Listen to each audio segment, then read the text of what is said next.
y que consta de un alambre que tiene una sección y una longitud, obviamente. Pero la cantidad de vueltas que tiene el arrollamiento primario la definimos como N1. Ya sabemos que la N mayúscula en electrotecnia es lo que se utiliza para indicar la cantidad de espiras que puede tener una bobina. También se arrolla, no necesariamente, este bobinado podría estar acá, pero en este ejemplo está de este lado. Lo único que comparten es el núcleo. Se arrolla otro bobinado, que es el conocido como de salida o secundario, donde vamos a obtener la tensión de salida, que va a tener también una sección y una longitud, este alambre, y que la cantidad de espiras que tenga este bobinado se lo conoce como N2.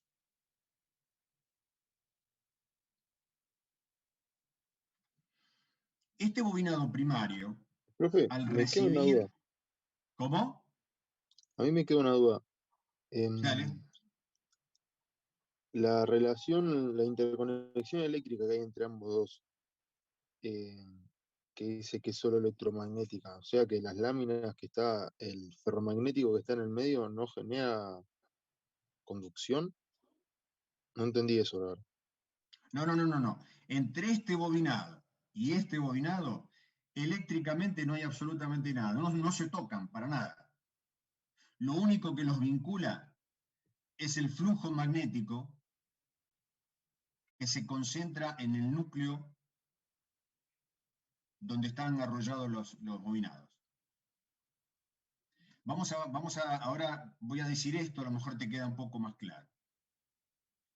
Este bobinado primario se conecta a la red eléctrica. Suponete que acá le ponemos 220 volt, 50 Hz, que es lo que encontrás en un toma corriente en tu casa.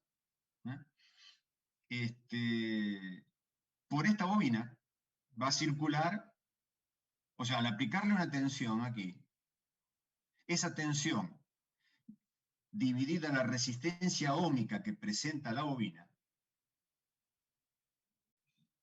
va a determinar una corriente que circule por el bobinado. Pero al ser alterna, también presenta una componente reactiva, que es la reactancia inductiva.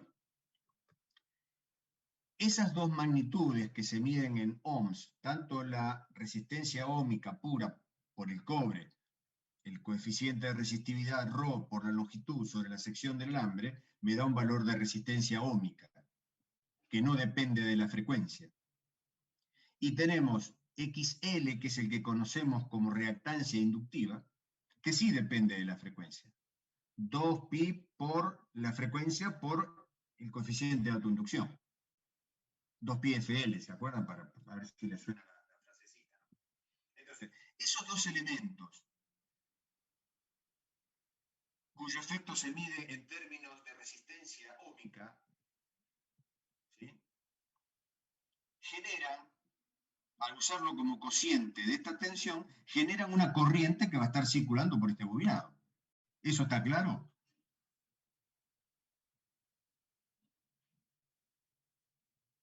Sí, profe. Bien. Ahora, una corriente que está circulando por una bobina, ¿qué genera alrededor de esa bobina? Alrededor de ese alambre. Perdón que pregunte, pero esto es interesante que lo charlemos, que lo contesten ustedes para que vayan poniéndose en tema, ¿no? ¿Qué pasaba en un alambre cuando está circulado por una corriente? Y genera un campo. un campo magnético. Genera un campo magnético alrededor, exactamente. Y en este caso, es una corriente alterna. Por lo tanto, ¿cómo va a ser el campo magnético que se genere alrededor del alambre?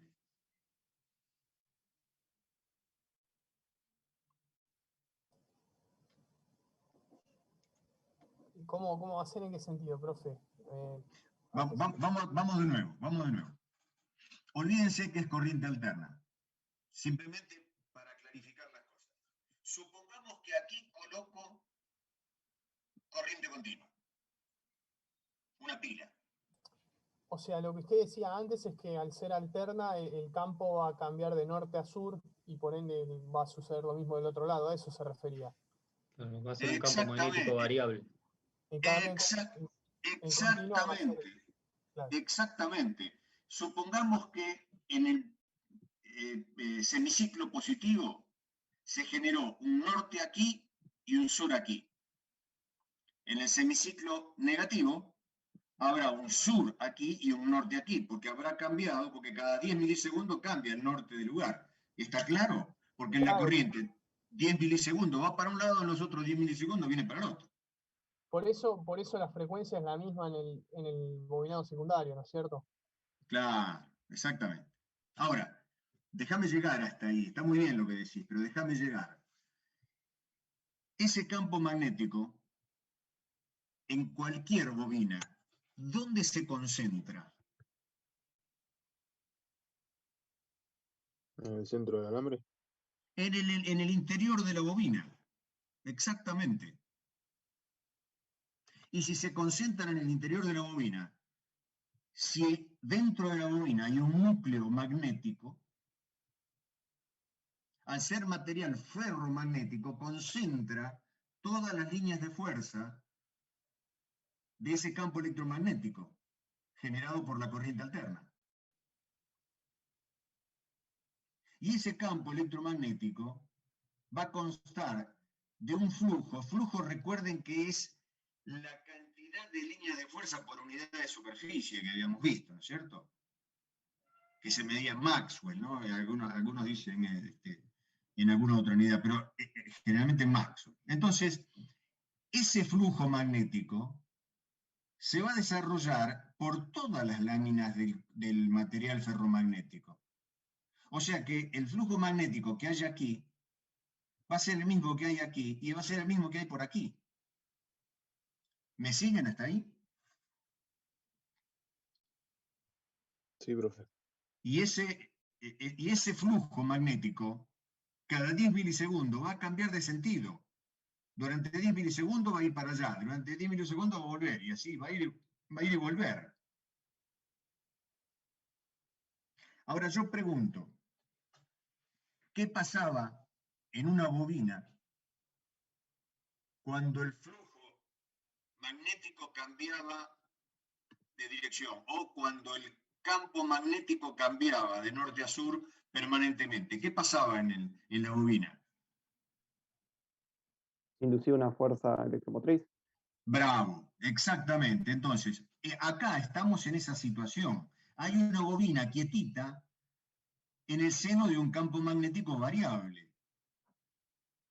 ¿Y qué va a generar? Una fuerza electromotriz variable. Bueno, de hecho, si es una fuerza electromotriz, en este caso, si esto varía cada 10 milisegundos, acá también. Entonces, la tensión que entregue el bobinado secundario va a tener la misma frecuencia que la que aplicamos en el primario. Esto lo sacamos de la red de alimentación. Y esto se produce a consecuencia de que estas líneas de fuerza se rompen contra estas bobinas al cambiar de sentido, ¿no? El sentido figurado que se rompe en línea de fuerza. Pero lo que hay es un campo magnético variable que induce una fuerza electromotriz en el alambre que está inmerso en él. Por lo tanto, esta tensión del secundario no es más que el producto de eso. Ahora, fíjense, esta tensión con esta, o mejor dicho, este alambre con esta, no están eléctricamente vinculados, no están galvánicamente vinculados. Lo único que las relaciona es el campo magnético, que de electricidad no tiene nada.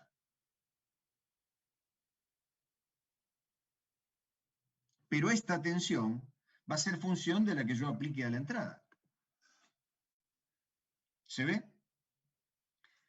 A quien me preguntó la interrelación entre los dos bobinados, ¿le quedó claro? Sí, profe, ahora sí. Bien, me alegro. Me alegro.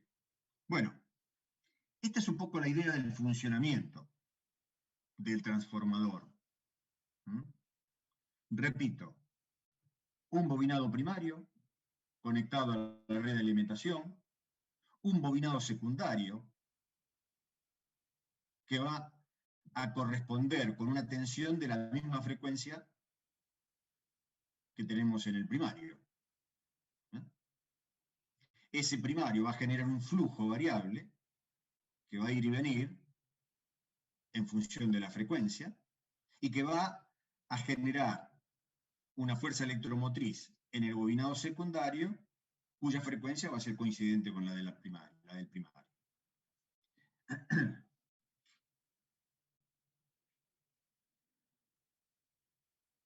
Bien, si esto más o menos queda claro, pensemos que el bobinado secundario, puede tener aquí conectado una carga, es decir, una lamparita, no sé, una resistencia calefactor, lo que fuera, ¿sí? Pero también puede estar sin conexión, como está acá. Es decir, en vacío. No hay carga conectada.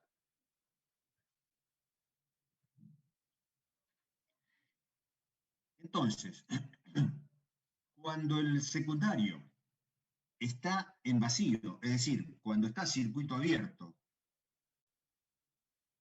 por el secundario no circula corriente. Esto es obvio que si aquí esto está abierto, no va a haber circulación de corriente. Lo único que voy a tener es tensión, pero no corriente. Entonces, por el que solamente va a circular corriente es por el primario, porque es el que está conectado a la red. Ahí sí hay perdónenme que vuelva tantas veces, pero acá sí. Esto está conectado a la red, por lo tanto sí acá hay circulación de corriente. Aunque aquí no lo haya, aquí sí. Es decir, I2, la corriente en el secundario será 0, pero en el primario no.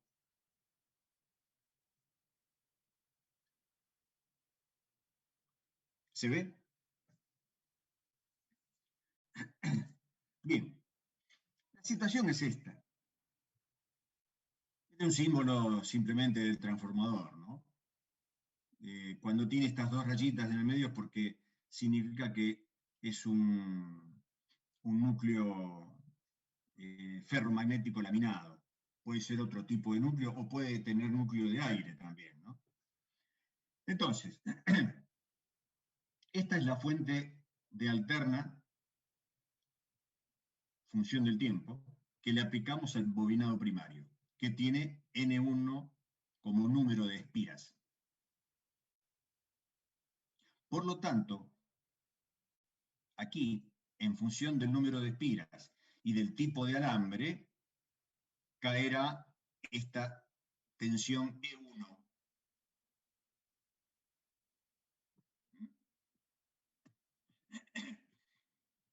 Que va a lograr que acá circule una corriente alterna que genere un campo magnético que vincula al bobinado primario con el secundario y que dará lugar a la inducción de una fuerza electromotriz E2, función del tiempo, que cae en el bobinado secundario, que tiene N2 como número de espiras.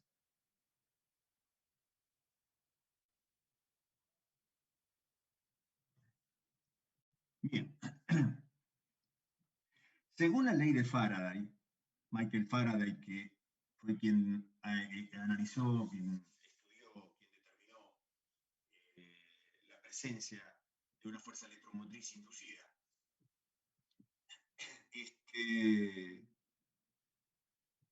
la que se genera en el secundario a raíz de esta inducción se puede calcular con signo cambiado por la famosa ley de Lenz, ¿se acuerdan? Como la variación temporal del flujo en una espira multiplicada por la cantidad total de espiras, N2. Recuerden que diésel o menos 8 era simplemente un factor de adaptación para que dé en volts. ¿Eh?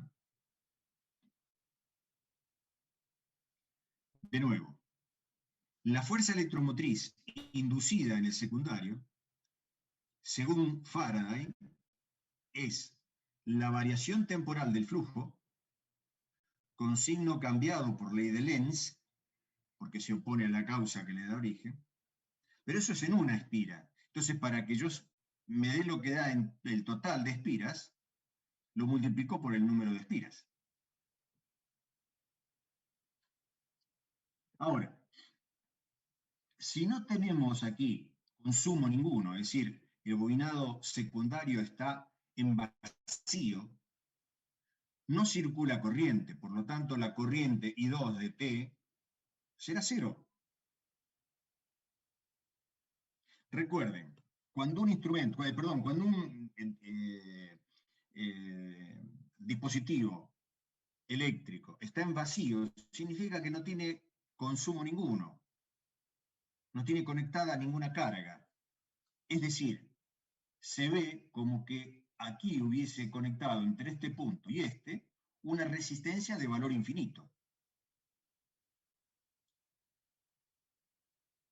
Y como la corriente es la tensión sobre el valor de la resistencia, si la resistencia es infinita, la corriente es cero. ¿Se ve? Distinto es el caso de cuando hay un cortocircuito. Es como si aquí estos dos puntos estuviesen juntos o conectados por simplemente un alambre o por una resistencia que valga cero. Si la resistencia vale cero, la corriente que va a circular por acá es máxima. ¿Por qué? Porque va a ser la tensión aplicada sobre los elementos resistivos del bobinado. ¿Mm? Es decir, que esa corriente va a estar determinada por esa fuerza electromotriz dividido estos efectos resistivos. Bien. Dijimos entonces, corriente en el secundario, cero. El dispositivo, el transformador, está en vacío. No tiene ninguna carga conectada al secundario. Otro concepto más, que por las dudas si quieren anotárselo, porque después veo que tienen dudas cuando aparecen los parciales, en los exámenes. Carga significa todo aquello que demande corriente de secundario. Aquí la carga es cero. Este circuito no está cargado.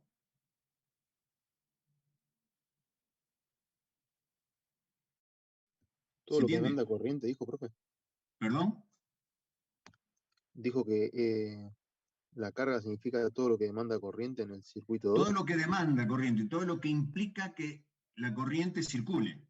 Es decir, si yo pongo acá una resistencia de cualquier valor, va a circular corriente, por lo tanto, esa resistencia va a representar una carga para esto.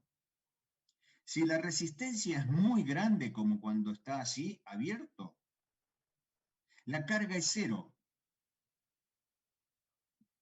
Pero si la resistencia es muy baja, la carga es máxima. Porque le estoy haciendo circular toda la corriente que puede el circuito. ¿Eh? O sea, a menor resistencia, mayor carga. A mayor resistencia, menor carga.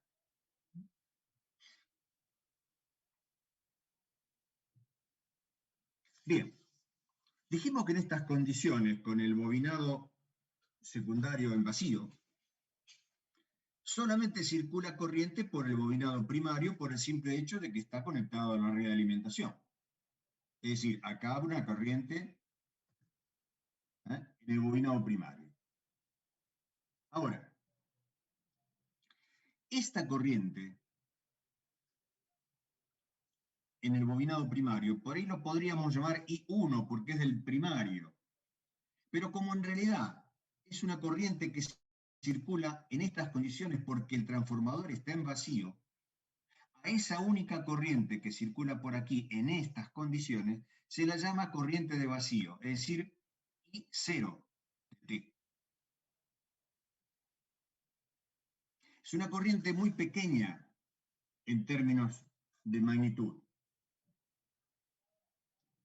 Se supone que no supera el 5% de la corriente nominal que circularía en condiciones de trabajo.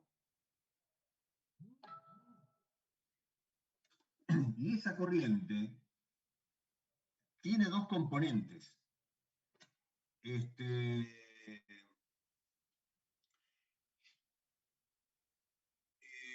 Una es la que determina la fuerza magnetomotriz, es decir, todo lo que propone la generación del flujo magnético. Es decir, la componente necesaria para magnetizar al núcleo. Y termina estableciendo lo que conocemos como el flujo magnético. Y tiene otra componente que representa las pérdidas en el hierro. Es decir, esta corriente de vacío, que solo existe cuando no hay carga en el secundario, es decir, cuando la corriente en el secundario es cero, tiene dos componentes: la de magnetización del núcleo y la componente de pérdidas en el hierro. Esa es la corriente de vacío, es la única que circula por el transformador.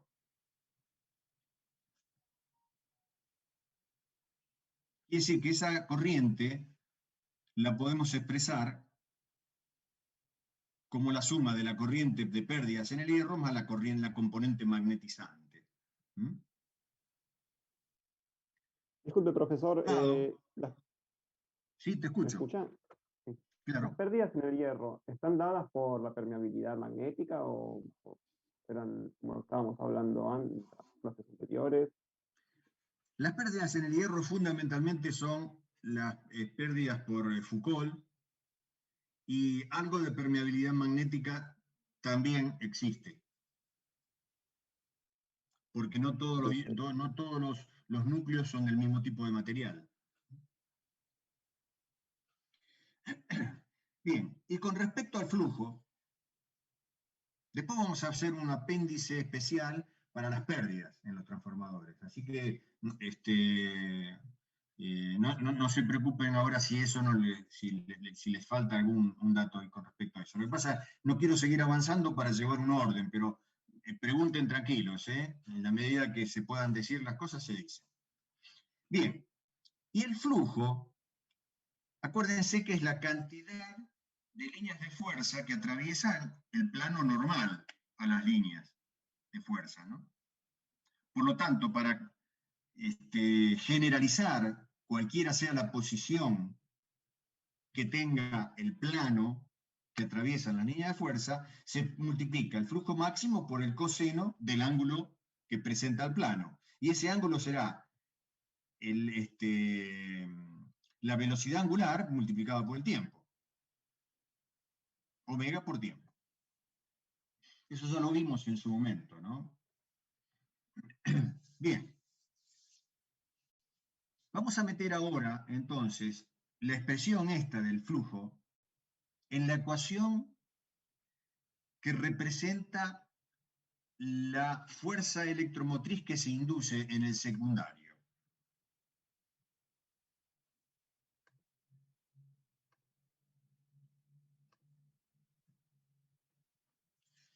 Y dijimos que era N2 por omega por era N2 con signo cambiado por ley de Lenz por flujo que se expresaba como el flujo máximo por el coseno de omega t.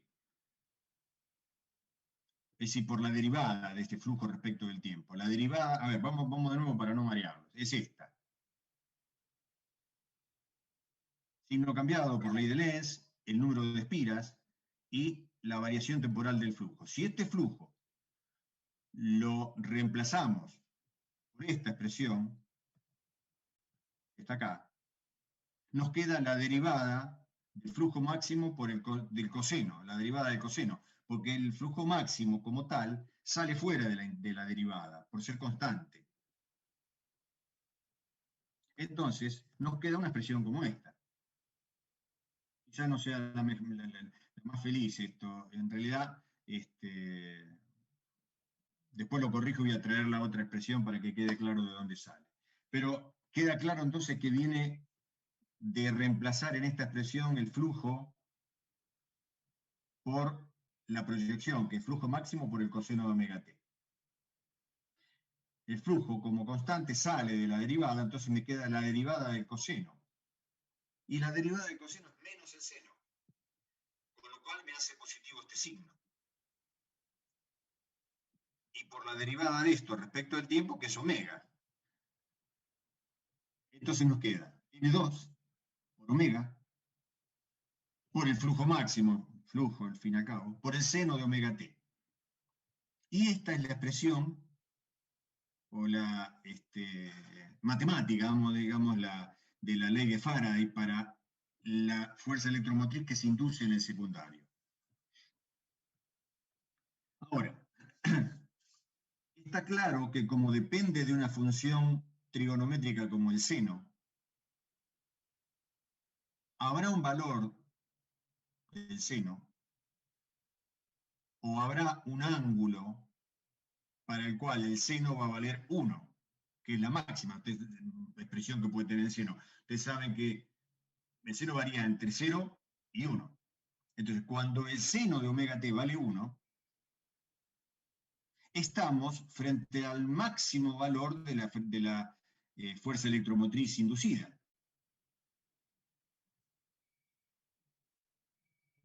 Y como necesitamos diferenciar lo que es un valor instantáneo, función del tiempo, de lo que es el valor máximo, lo llamamos E mayúscula sub 2.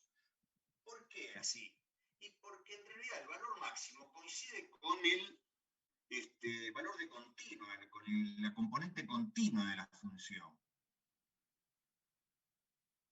Es decir, con el valor de la fuerza electromotriz de frecuencia cero, de la componente, si estuviéramos hablando de una distribución en frecuencia, de esto, bueno, la componente de frecuencia cero sería el valor de continua, el valor máximo. En Fourier, por ejemplo, ¿no? Entonces, si esto es E sub 2, bien podemos expresar genéricamente que cualquier valor instantáneo, es decir, función del tiempo, de la fuerza electromotriz inducida en el secundario, la podemos escribir como el valor máximo por el seno de omega t. ¿Lo ven?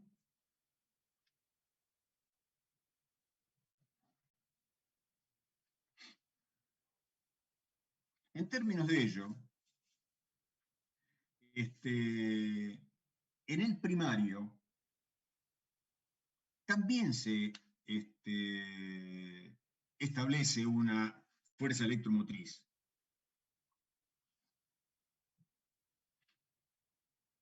Y que se la puede escribir con el mismo criterio, N1, que es el número de espiras, por omega, por el flujo máximo, por el seno de omega t, por 10 a la menos 8. Y de esta ecuación, todo esto es el valor máximo de la fuerza electromotriz inducida en el primario. Que no es necesariamente la tensión que nos entrega la red de alimentación. Ahora vamos a ver por qué. Entonces la podemos expresar así, como E1 por el seno de omega t.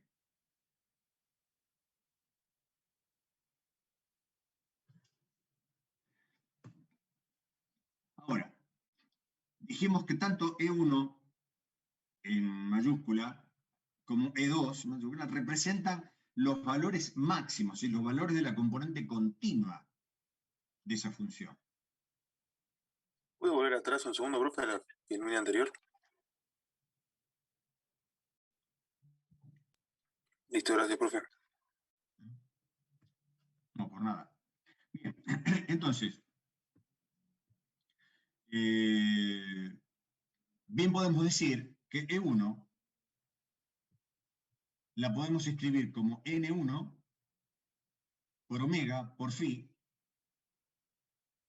por 10 a la menos 8. La componente continua, nada más. Volvemos a esto. N1 por omega por phi por 10 a la menos 8. ¿Está claro?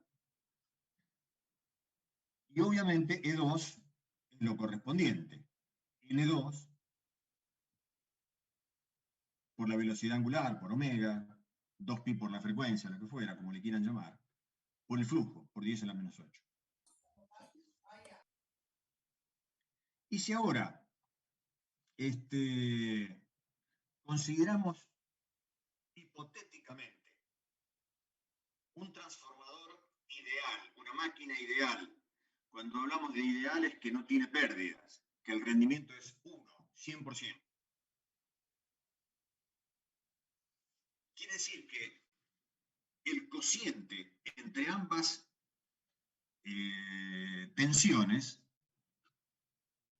tiene que ser directamente proporcional al cociente entre sus números de espiras. Es decir, lo podemos expresar de esta manera. Haciendo E1 sobre E2 nos queda N1 sobre N2 y el resto se simplifica. A esta expresión matemática se la conoce con el nombre de relación de transformación respecto de las tensiones.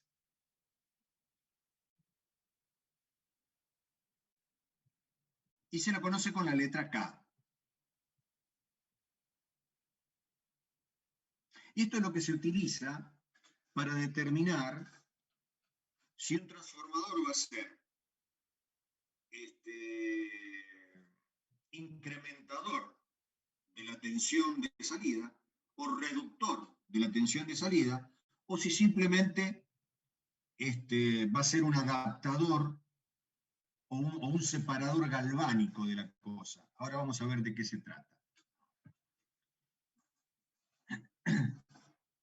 Es decir, fíjense, si yo sé que tengo 220 volts a la entrada, por ejemplo, que lo tengo enchufado en cualquier tomacorriente de mi casa, y yo quiero obtener 12 volts a la salida, tendré que encontrar una relación entre los números de espiras, de manera que E2 lo pueda calcular como E1 por N2 sobre N1.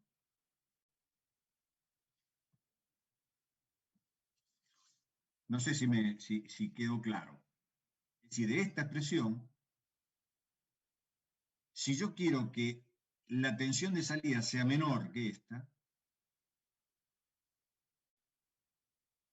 tendré que buscar una relación entre estas dos magnitudes de manera de que se cumpla eso.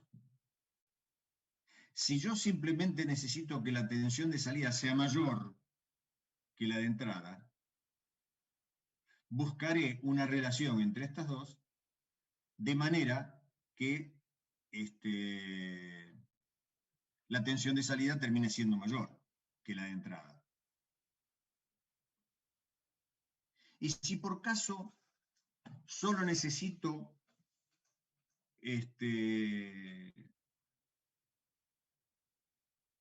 miren, a ver, les voy a poner un ejemplo característico, un ejemplo típico, ¿no?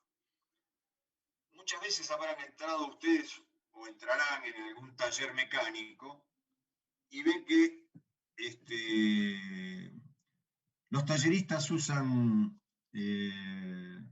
esas portátiles, ese cable largo con el portalámpara, y lo manejan con una impunidad total, no se preocupan demasiado. Ahí puede pasar dos cosas. O que están utilizando un transformador reductor de la tensión de salida. Por ejemplo, compran lamparitas para 12 volts, entonces 12 volts saben que es absolutamente inocuo para el ser humano, por lo tanto, no hay ningún riesgo de electrocución. O también podrían utilizar un transformador 220 a la salida también. ¿Por qué? Porque no hay relación, no hay interconexión galvánica entre los dos bobinados. Por lo tanto, la relación entre la tensión y la tierra que presenta el primario no la tiene el secundario. De alguna manera hay una protección para el usuario de eso, ¿no? Por lo general lo utilizan para reducir la tensión. Es decir, entran con 12 volts, a la salida del secundario, entran con 220 volts, a la salida del secundario ponen 12 o 24 volts y usan lámparas de esa tensión, de 12 o de 24 volts. Bien. Pero eso es un transformador, lo que vimos hasta ahora es un transformador ideal. Resulta ser que en un transformador real hay distintos tipos de pérdida. No son 100% eficientes, o sea, el rendimiento no es uno. Por lo tanto, hay pérdidas en el cobre. ¿Por qué? Y porque dijimos que el cobre tiene una longitud y una sección. El coeficiente de resistividad, el Rho del cobre, multiplicado por la longitud de la bobina, dividido por la sección del alambre, me va a dar un valor óhmico. Por lo tanto, es como si yo le intercalo aquí, perdón que vuelvo un poquito para atrás, es como si yo le intercalo acá una resistencia. Acá va a haber una caída de tensión cuando circule la corriente.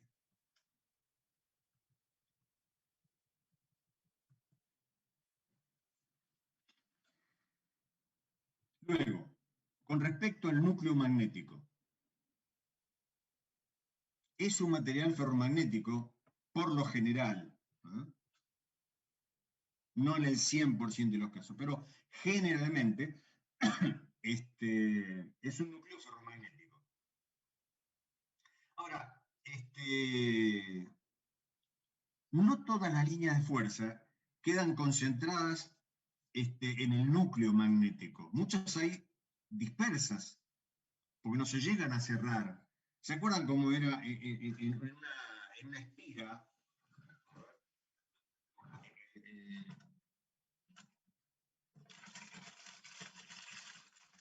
Bueno, suponiendo que esto es una bobina. La línea de fuerza, este es el norte, este es el sur. Las líneas salen del norte y llegan al sur. Salen del norte y llegan al sur. Pero no todas. Algunas se dispersan. Es decir, hay dispersión magnética.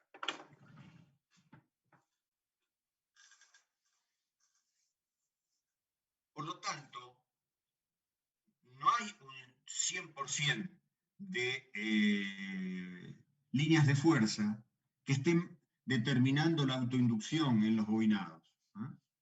Bueno, hay algunas que se dispersan. Y después lo que dijimos que eran las pérdidas en el hierro,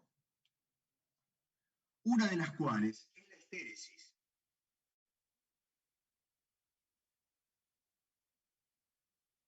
Esa estéresis se debe a lo que se conoce como una diferencia de recorrido de la línea de fuerza, la línea del campo magnético,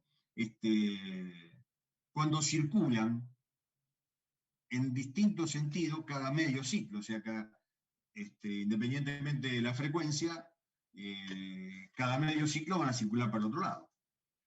Y las otras, eso presenta una pérdida. ¿Por qué? Porque hay un acomodamiento molecular ya lo vamos a ver con más detalle también más adelante, que hacen que cuando empiece a circular para el otro lado la línea de fuerza, algunas moléculas todavía queden con una posición remanente anterior y no se acomoden. Por lo tanto, eso significa una suerte de reluctancia, que ya sabemos lo que es la reluctancia, en el núcleo magnético.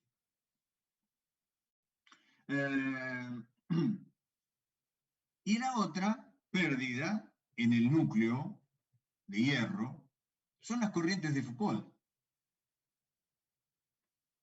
que ya sabemos lo que es, que se terminan traduciendo en temperatura, porque desarrollan temperatura, porque hay que disiparla esa temperatura. Y se producen cuando el núcleo magnético o ferromagnético es atravesado justamente por el flujo magnético. Por eso se lo lamina, para minimizar ese efecto. Esos son los tres tipos de pérdida significativas que tiene el transformador y que atentan contra el rendimiento. Ahora, vamos a tratar de ver todo esto lo más claro posible. Ahora, es un dispositivo, es una máquina, el transformador, que para su funcionamiento utiliza magnitudes vectoriales. Tanto la tensión como la corriente son magnitudes vectoriales, y el campo magnético también es una magnitud vectorial. Por lo tanto, lo mejor que podemos hacer para entender la participación de cada uno de ellos es trabajar con gráficos que representen esquemas vectoriales. Es decir, primero vamos a ver el caso ideal. El transformador sin carga, es decir, en vacío, pero sin considerar las pérdidas de ningún tipo. Entonces, veámoslo de esta manera. Como decimos aquí, la corriente de vacío es la que termina generando el flujo. Por lo tanto, el vector de la corriente y el vector de campo, o del flujo, tienen que estar en fase. ¿Entienden la vinculación entre los dos? Si un campo magnético representable vectorialmente es o resulta de la aparición de una corriente, también representable vectorialmente, ambos dos vectores tienen que estar en fase. Es decir, si esta es la corriente, el vector de flujo también está en fase con el de la corriente.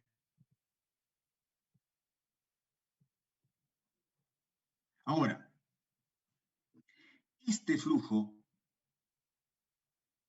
provoca la fuerza electromotriz secundaria, que es desarrollada en una bobina.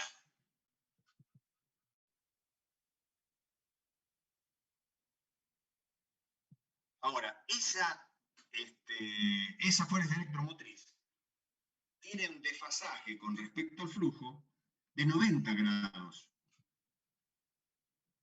en términos empíricos. Quiere decir que la vamos a poder representar así.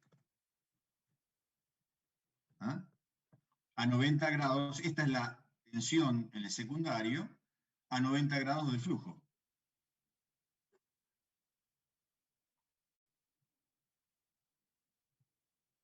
Ahora, E1 y E2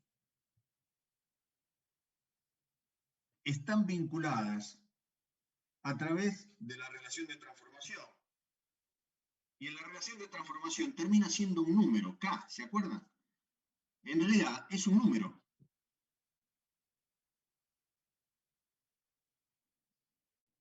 Quiere decir que ambas dos van a estar en fase. Es decir, voy a tener que dibujar E1 en fase, aunque tenga distintas magnitudes, las tengo que dibujar en fase. ¿Mm?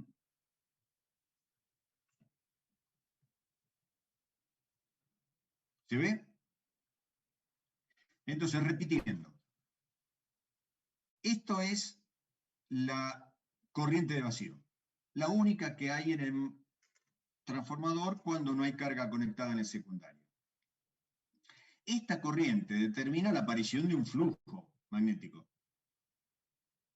Y este flujo magnético determina en el secundario una fuerza electromotriz, que es este vector, que estará en fase con el vector de la fuerza electromotriz del primario. ¿Se ve? Ahora,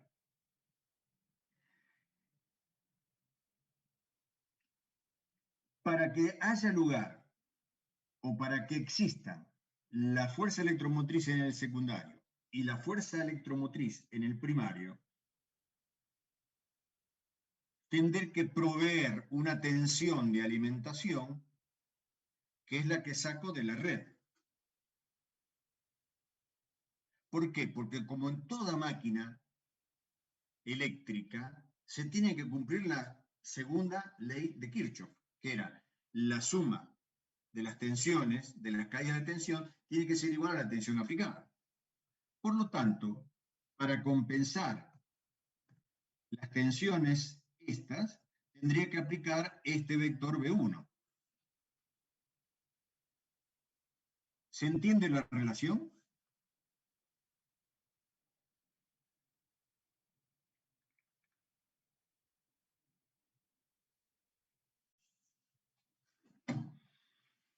Bueno, supongo que sí. Bien. Vamos a ver qué pasa si empezamos a considerar el transformador real. Lo mantenemos en vacío, o sea, no le conectamos nada a la salida. Pero vamos a considerar ahora las pérdidas en el cobre. ¿Qué eran las pérdidas en el cobre? Es el hecho de que el cobre tiene una longitud y una sección que multiplicado por el coeficiente de resistividad, o mejor dicho, el cociente entre la longitud y la sección de cobre multiplicado por el coeficiente de resistividad, nos da el valor resistivo óhmico del cobre. Eso significa una caída de tensión. Por lo tanto, respecto de la tensión total aplicada, voy a tener una pérdida, que es esa caída. ¿Sí? ¿Y cómo se establece esa caída? Como el producto entre la corriente que circula por la resistencia óhmica que representa. Y eso vamos a tratar de verlo ahora vectorialmente. Por ejemplo, esto es lo que teníamos antes. La corriente de vacío, el flujo que determinaba, la componente de la fuerza electromotriz en el secundario y la de la fuerza electromotriz en el primario. Pero resulta que debemos considerar las pérdidas en el cobre, es decir, una caída de tensión en el cobre. ¿Pero dónde se va a producir eso? ¿En el secundario? No, porque en el secundario no hay corriente, está en vacío. Solamente en el primario. Y en estas condiciones de vacío, la única corriente circulante por el transformador es la de vacío, y cero.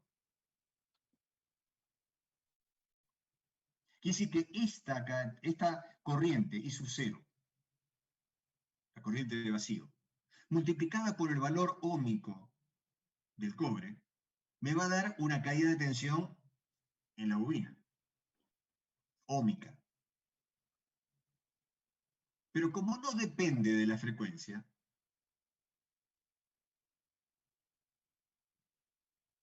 va a tener que estar dibujada. Bueno, acá estoy hablando, pensé que esto lo ponía después, pero bueno, acá no se consideran las pérdidas por histéresis ni por dispersión magnética, solamente las pérdidas las pérdidas producidas por la resistencia óhmica del bobinado primario, que dijimos era el producto de la corriente de vacío por R1.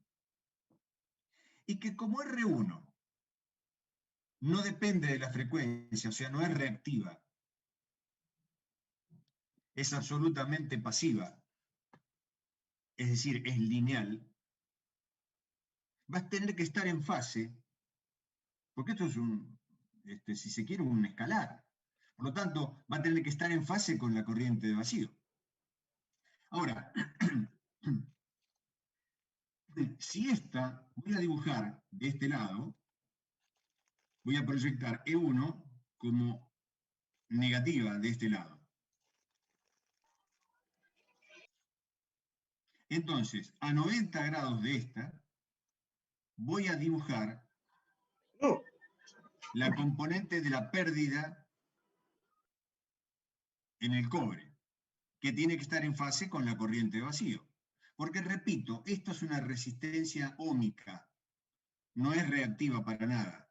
Por lo tanto, phi vale 0, el ángulo de fasaje entre tensión y corriente vale 0. Por lo tanto, es como si multiplicara la corriente por un escalar. Por lo tanto, el ángulo de esta tensión tiene que ser el mismo que el de esta corriente. Por lo tanto, respetando la segunda ley de Kirchhoff, en el primario habrá una tensión aplicada, que es esta, que es la componente de estos dos. Es decir, tengo que aplicar toda esta tensión porque está cayendo la fuerza electromotriz que se induce en el primario y está cayendo una pérdida, que es la pérdida en el cobre.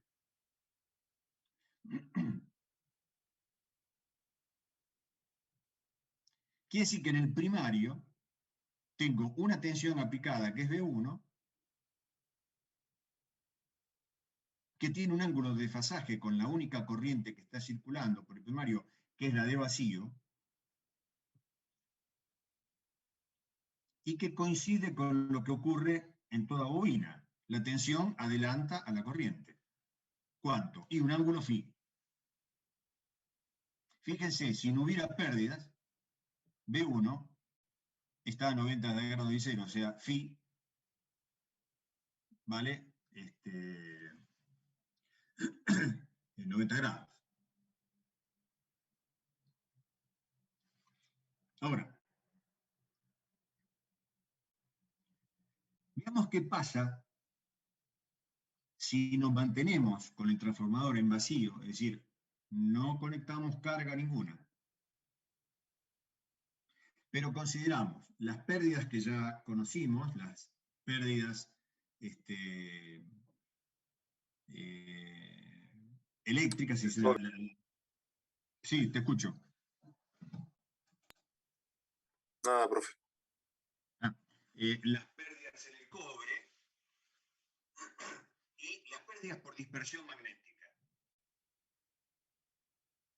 Esas de que hablábamos, de que las líneas de fuerza no todas se terminan cerrando de norte al sur, sino que algunas van a parar para cualquier lado. Entonces, en términos de ello, tenemos que pensar lo siguiente. Esto es el flujo que se ha determinado.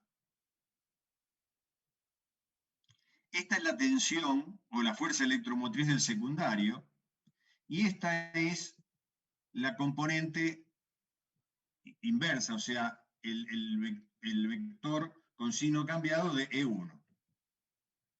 Lo dibujé un poquito más chico simplemente para no agrandar demasiado el dibujo. Tendría que tener esta misma magnitud. Entonces piensen lo siguiente. Si hay pérdidas en el hierro,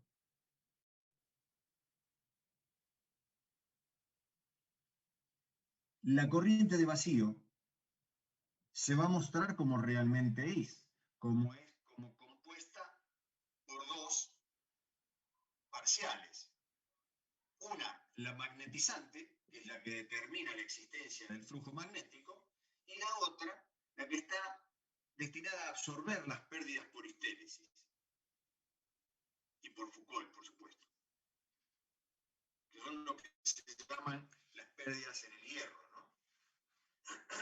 Ahora, la primera es la componente que genera el flujo. Por lo tanto, una corriente que genera un flujo tiene que tener sus dos vectores en fase. Por lo tanto, tenemos que dibujar la componente magnetizante en fase con el flujo, que es la que lo genera.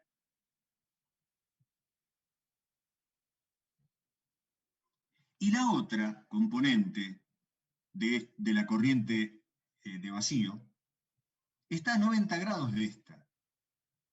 Es decir, es esta. Esta es la magnetizante y esta es la de pérdidas de hierro, ¿no?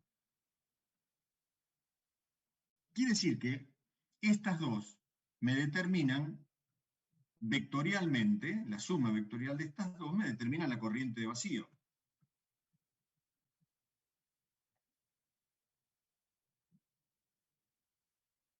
Que obviamente, al haber pérdidas, va a tener un pequeño desfasaje con respecto al flujo total. Fíjense, si no hubiera pérdidas en el hierro, I0 sería simplemente la encargada de generar el campo magnético. Pero como hay pérdidas en el hierro, esta es la verdadera corriente de vacío. Bien, estas son las pérdidas magnéticas. Ahora, el hecho de que haya una dispersión magnética determina que exista un fenómeno que nosotros ya lo conocemos como reactancia inductiva.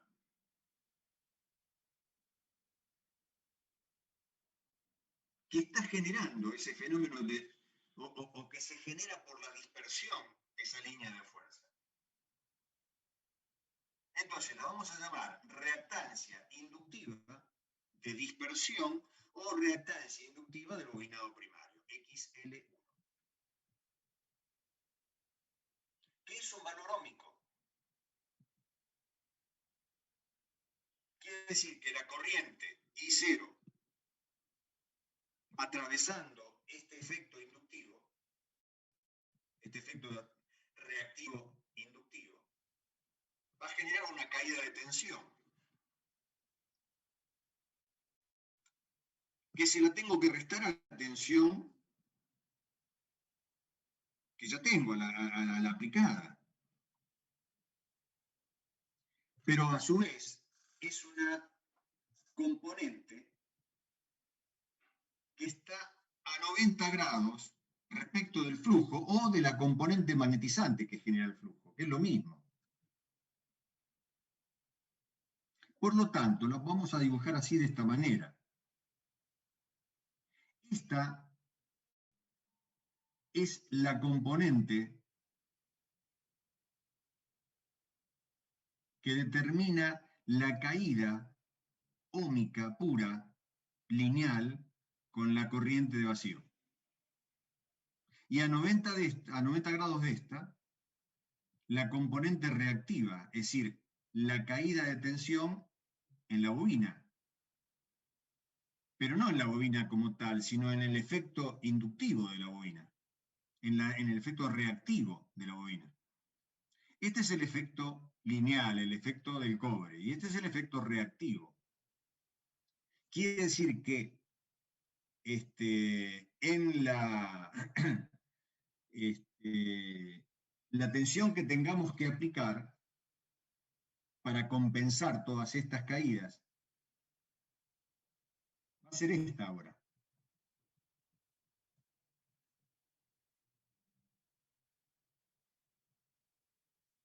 Es decir, en el primario que voy a tener una fuerza electromotriz, una caída de tensión por efecto óhmico, otra caída de tensión por efecto reactivo. Ahora, todo esto sumado tiene que ser igual a la tensión aplicada. Esto es ley de Kirchhoff, segunda ley de Kirchhoff.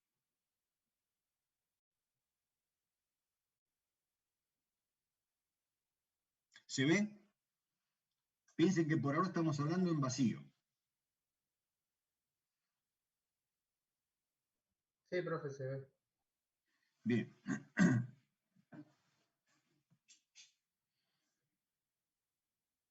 Profesor, disculpe, hay algo que no me queda claro de lo que está escrito ahí. A ver, Dice ahí que la componente reactiva está desfasada a 90 grados respecto del flujo.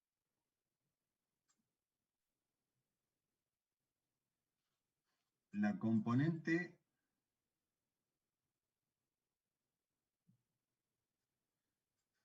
Claro, porque esta componente, esto termina siendo la corriente total de vacío. ¿Sí? Sí, sí, eso sí. Ahora, si esta es la corriente que está determinando el flujo este, que por estar compuesta por estas dos tiene un ángulo de fasaje, esta corriente va a determinar una caída de tensión en fase con ella, que es el efecto óhmico puro, porque R es lineal, pero a 90 grados una caída de tensión respecto de ella, que es la corriente multiplicada por el efecto reactivo de la bobina. ¿Lo ves? Claro, estaría desfasado a 90 grados respecto a la corriente en vacío o, bueno, esa caída de tensión debido a la corriente en vacío. Claro, exactamente. O comparado con esto o comparado con esta tensión. ¿Eh? Está bien. Pero Perfecto. lo que quiero que les quede claro es que este efecto resistivo es óhmico, esto no depende de la frecuencia, esto es cobre puro. A 50 Hz, a 10 Hz, a 5 millones de Hz, esto es exactamente igual, o sea, no me modifica el ángulo. Por lo tanto, esta caída de tensión tiene que estar en fase con la corriente que la provoca. Pero esta sí depende de la frecuencia, esto es un fenómeno reactivo. Y como estamos hablando de un bobinado puro, porque no estamos considerando esta caída, sino esta específica, esta es puramente reactiva. Y en una bobina, la tensión está a 90 grados de la corriente. Por lo tanto, la caída de tensión esta tiene que estar a 90 grados de la otra, o a 90 grados de esta corriente, como ustedes quieran. En definitiva, esta caída de tensión la provoca esta corriente. Si esta corriente es así, a 90 grados tengo que tener esto. La dibujo acá para después poder sumar peras con peras, es decir, tensión con tensión, para que me dé vectorialmente la tensión que tengo que aplicar en el primario para que funcione. ¿Se entiende? Sí, está bien, lo había entendido. Me había confundido un poco cuando ahí decía, como habla del flujo, creí que estaba diciendo que estaba a 90 grados del flujo magnético, pero no, en realidad sería del otro, No, no, porque no, a su no. vez No, no, no, no. sí, No, sí, no. solamente Claro, de porque las corrientes. míralo de esta manera, a ver si te ayuda. Una vez que la corriente se estableció en base a estas dos pérdidas, esta corriente es única, que determina un flujo. Pero ahora, las caídas de tensión dependen de la corriente, no del flujo. Porque es corriente por resistencia, corriente por reactancia. ¿Eh? Fíjate que en ninguna de las dos expresiones aparece el flujo, ¿no? ¿Se entiende? Sí, sí, sí, se entiende. Bien. Bueno, hasta ahora vimos los diagramas vectoriales del transformador en vacío,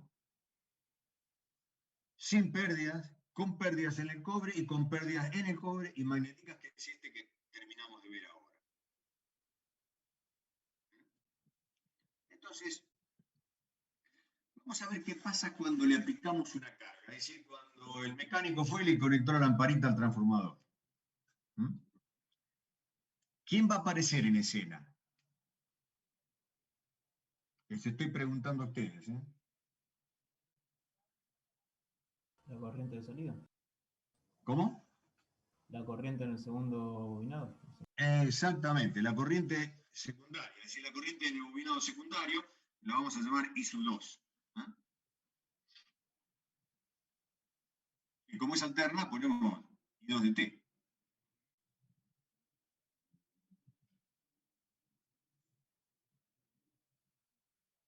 Normalmente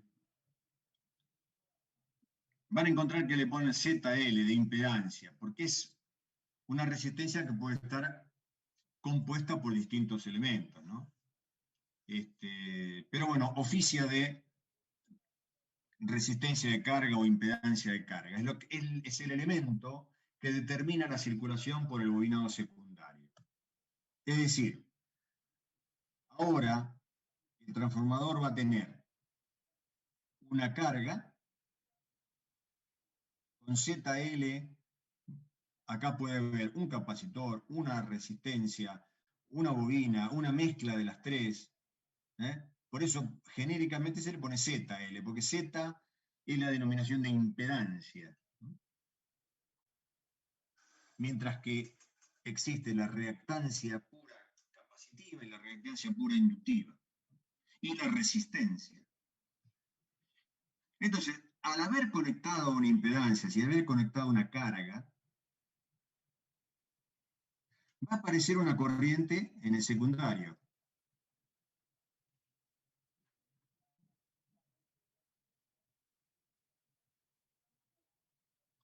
Ahora, va a pasar lo siguiente, miren.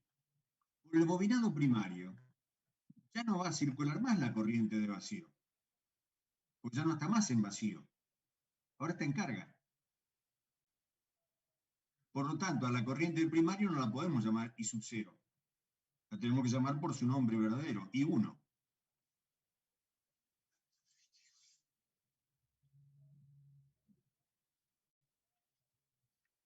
Ahora, hay una relación entre el flujo que produce esta corriente en esta bobina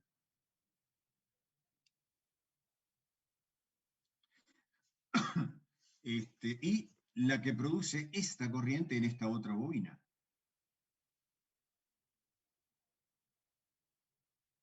Ahora, hay un concepto que es el de balance de flujos. Es decir, esta corriente del secundario generará una fuerza magnetomotriz, no electromotriz, sino magnetomotriz, que es el producto de la corriente en el secundario por el número de espiras del secundario.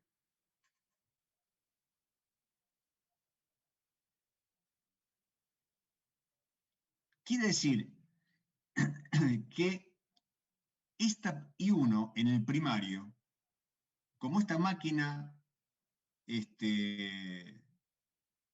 queda neutra, es decir, todo lo que pase aquí va a pasar acá. Por lo tanto, tiene que ser, para que se mantenga el balance energético, en este caso el balance de flujo, I2 por N2 o N2 por I2, tiene que ser igual a N1 por I1. Es decir, a la corriente del primario multiplicado por el número de espiras del primario. ¿Por qué? Porque esta corriente determina una fuerza magnetomotriz en esta bobina. Y el flujo es común a las dos. Por lo tanto, si el flujo es común a las dos, ese balance se tiene que mantener. Es decir, el producto de estos dos parámetros tiene que ser igual al producto de estos dos parámetros. ¿Lo ven eso? Quiere decir que podemos escribir que N1 por I1 tendría que ser igual a N2 por I2. Pero resulta que en el primario había una componente anteriormente que era la componente de vacío. ¿Y cómo se determina esa componente de corriente de vacío? Por la diferencia entre estas dos relaciones. Es decir, que si quiero calcular el valor de I1, lo puedo hacer como I0 más N2 sobre N1 por I2. Fíjense, esta es la forma general de determinarlo. Quiere decir que en vacío, la única que está es la corriente I0, porque I2 vale 0. Si esta vale 0, en el primario solamente estará la corriente de vacío.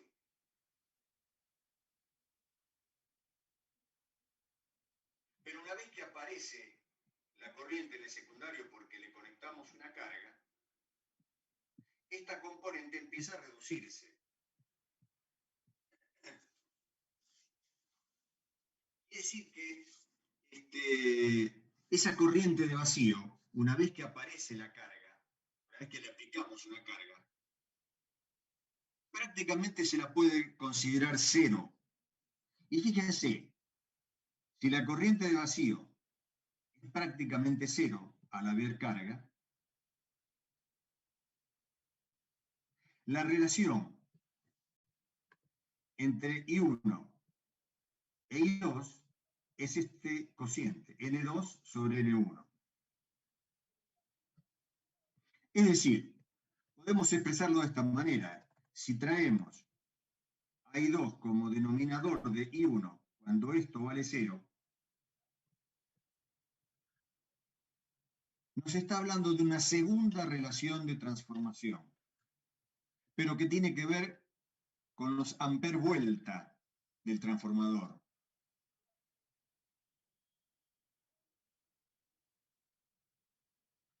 También lo denominamos K, porque es la relación de transformación. Antes lo vimos con las tensiones, ahora lo vemos con las corrientes y los números de espira.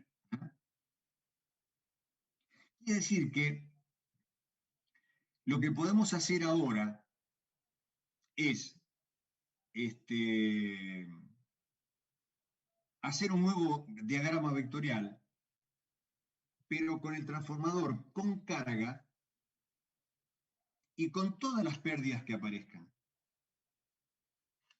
Para hacer, o para tener un pantallazo completo de lo que ocurre en un transformador cuando está funcionando con carga. Partimos de lo que ya sabemos. Este es el flujo magnético que vincula al bobinado primario con el bobinado secundario. Y para no ensuciar mucho el dibujo del gráfico, la E1 de aquí no la coloco directamente con su versión negativa del otro lado, es decir, a 180 grados de E2. Es lo mismo que teníamos acá, ¿no? Solo que acá la había dejado, pero bueno, para no ensuciar el gráfico, vamos directamente a verlo de esta manera. Entonces, ¿qué vamos a tener? Las dos corrientes, I1 e I2. I1 con un ángulo respecto de E1 e I2 con un ángulo respecto de E2. En fase con I1, porque no se olviden que tenemos el efecto resistivo en el cobre, ya no tenemos I0, tenemos I1, ¿no? Entonces I1 por R1 me da la componente de la caída de tensión en ese valor óhmico. Y a 90 grados de esta tendremos I1 por la reactancia inductiva, pues sí, por la componente reactiva de la resistencia que depende de la frecuencia en el primario. ¿Qué es esto?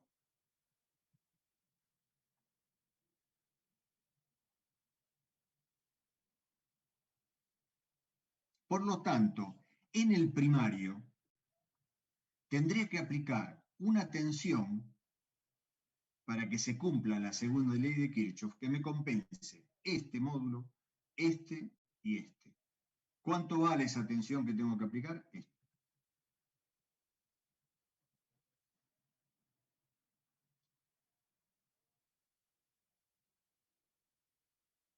Es decir, esta tensión que le saco a la red tiene que compensar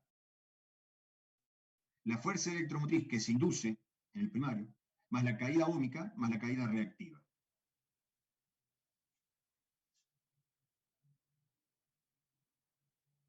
Pero el bobinado secundario también tiene una componente resistiva, que es R2, y también tiene una componente reactiva, que es XL2. Por lo tanto, bueno, me olvidé de comentar, entre B1 e I1, esta es la tensión aplicada y esta es la corriente que circula, estará el ángulo φ sub 1, que es el ángulo de desfasaje entre tensión y corriente en una bobina. Sigue siendo una bobina, por lo tanto sigue existiendo un adelanto de la tensión respecto de la corriente.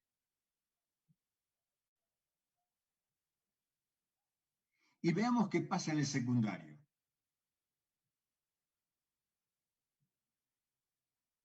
Bueno, los tiempos, como verán, los puse perfectamente mal, pero no importa. Bueno, vamos de nuevo. Hay una caída de tensión que le resto a la fuerza electromotriz del secundario, que está a 90 grados de la corriente del secundario, porque es una componente reactiva. A esta, a su vez, le resto la componente en fase con la corriente, que es debido a la componente lineal de la resistencia óhmica. Quiere decir que para que se cumpla la ley de Kirchhoff tengo que sumar esto, más esto, más esto, y esto es lo que tendré que aplicar aquí.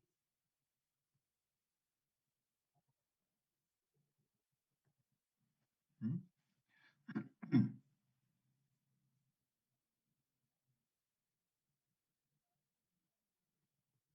Es decir, habrá un ángulo de desfasaje en el secundario también, entre la tensión en los bornes del transformador y la corriente que circule por el secundario.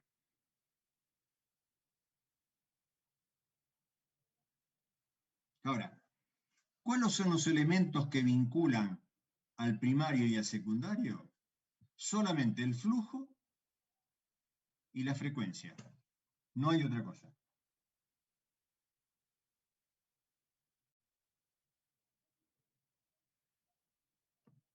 ¿Lo ven?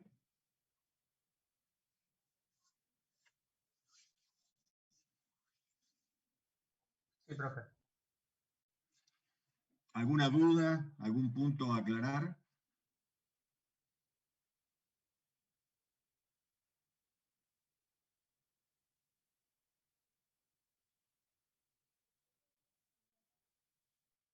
No, ahora que lo acaba de explicar, no, profe.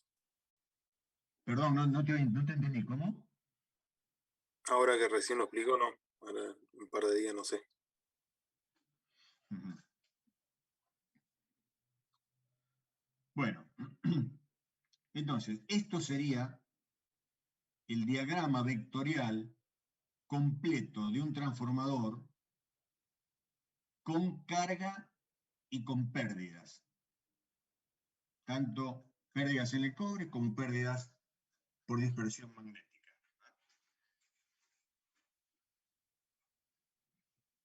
Fíjense que por ahí uno cuando ve el dibujo medio que asusta, digo, ¿cómo se va a acordar uno de esto, no? Pero si lo analizamos paso por paso, en función de estas cosas que yo les escribí por acá y lo que les dije recién, van surgiendo cada uno de los componentes. ¿Qué dijimos? El flujo es común a todos.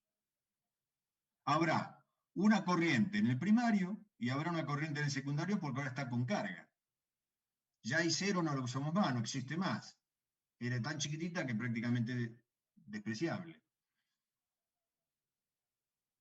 Por lo tanto, lo único que nos queda es la fuerza electromotriz que induce en el secundario este flujo a 90 grados, y la fuerza en el primario, digo, y la fuerza electromotriz que induce en el secundario este flujo, que es común a los dos, a 90 grados. A partir de ahí, ¿qué tenemos? Primero que al haber carga, habrá una corriente secundaria, que tendrá un ángulo, qué sé yo, cualquiera, ¿no? La dibujamos. Y también habrá una corriente que con respecto al flujo, bueno, dependerá de cómo son las pérdidas en el hierro. Las pérdidas por Foucault, ¿no? Pero bueno, supongamos que es esta. Ya I0, que es la corriente de vacío, no existe más. Por lo tanto, si por el primario circula solamente I1, esta corriente provocará en fase con ella una caída en la componente resistiva de la bobina. Y a 90 grados, una caída en la componente reactiva de la bobina. Quiere decir que la fuerza electromotriz inducida por este campo magnético, más la tensión que cae ómicamente en la bobina, más la tensión que cae reactivamente en la bobina, me da la tensión que necesito aplicar. O si quieren verlo de otra manera, que aplicada esta tensión, se reparte entre la que genera el campo magnético, más la caída en la resistencia, más la caída en la reactancia. Y en el secundario lo mismo. Hay una corriente por el secundario, hay una tensión que genera este campo magnético, y en fase con esta corriente tendré la caída en la componente resistiva. A 90 grados tendré la caída en la componente reactiva, que compuestas con la componente, la fuerza electromotriz autoinducida por el campo magnético, me van a dar la tensión que tengo que aplicar. Entonces, V1, tensión aplicada. Perdón, no aplicar, sino lo que me queda como resultante. Si esta es la que tengo que aplicar para compensar estas tres, esta es la que me queda como compensación de estas tres. Es decir, si vamos al gráfico, al circuito anterior, ahora tenemos, fíjense, a ver si lo tengo más adelante, perdón. Aquí está, circuito que vale.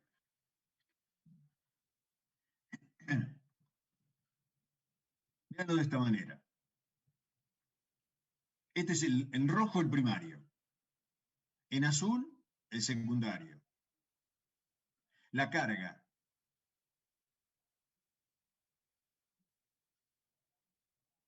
La carga da lugar a la corriente I2 por el secundario. Esto es la descomposición de la bobina. Una componente resistiva pura y una componente reactiva. Y lo propio en el secundario, que también es una bobina. Tiene una componente resistiva y una componente reactiva. Y entre ambos dos, lo único que hay, si bien uno lo dibuja así, Pero lo único que hay es una vinculación electromagnética. Es decir, cuando no tengo carga aplicada, I2 es 0. Por lo tanto, aquí lo único que va a circular es la corriente de vacío, que está compuesta por la componente magnetizante, la que genera el campo, y la componente de pérdidas en el hierro.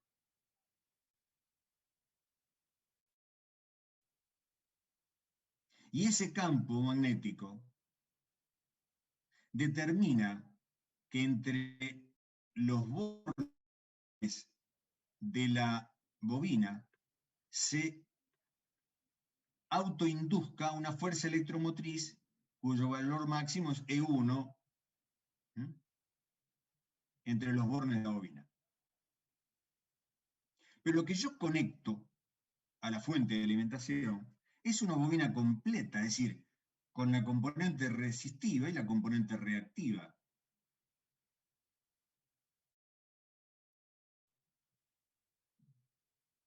Por lo tanto, esta corriente multiplicada por esta resistencia me va a dar me va a dar I0 por R1. Y por esta reactancia, I0 por XL1. Acá hay una caída de tensión, acá hay otra. Quiere decir que, según Kirchhoff, en el primario, tengo esta tensión, esta caída y esta autoinducción. La suma de estas tres me va a dar esto. O si quieren, podemos decir que la suma total de estos tiene que dar ¿cuánto? Tiene que dar 0, ¿no? Exactamente. Bien, ahora, venimos y le conectamos la carga. Fíjense, olvídense, no conectamos nada a la carga. ¿Qué tenemos? Una bobina a la salida, pero que no tiene circulación de corriente. O sea, I2 vale 0. ¿Hay caída acá? No. ¿Hay caída acá? No. Porque I2 vale 0. O sea, I2 por R2 vale 0, I2 por XL1 vale 0. Quiere decir que son coincidentes. La fuerza electromotriz inducida en secundario por este campo magnético y la tensión de salida. Porque no le tengo que restar nada. Pero apenas pongo carga, aparece I2, desaparece I0 como magnitud y queda I1. Quiere decir que ahora aquí voy a tener esta caída de tensión, esta tensión aplicada que debe compensar I1 por R1 más I1 por XL1 más E1. Es decir, Kirchhoff acá adentro de nuevo, pero con I1. Y en el secundario, de nuevo, Kirchhoff. E2 más I2 por R2 más I2 por XL1 tiene que ser igual a B2. Porque acá Kirchhoff también se tiene que considerar y cumplir. ¿Se nota la diferencia?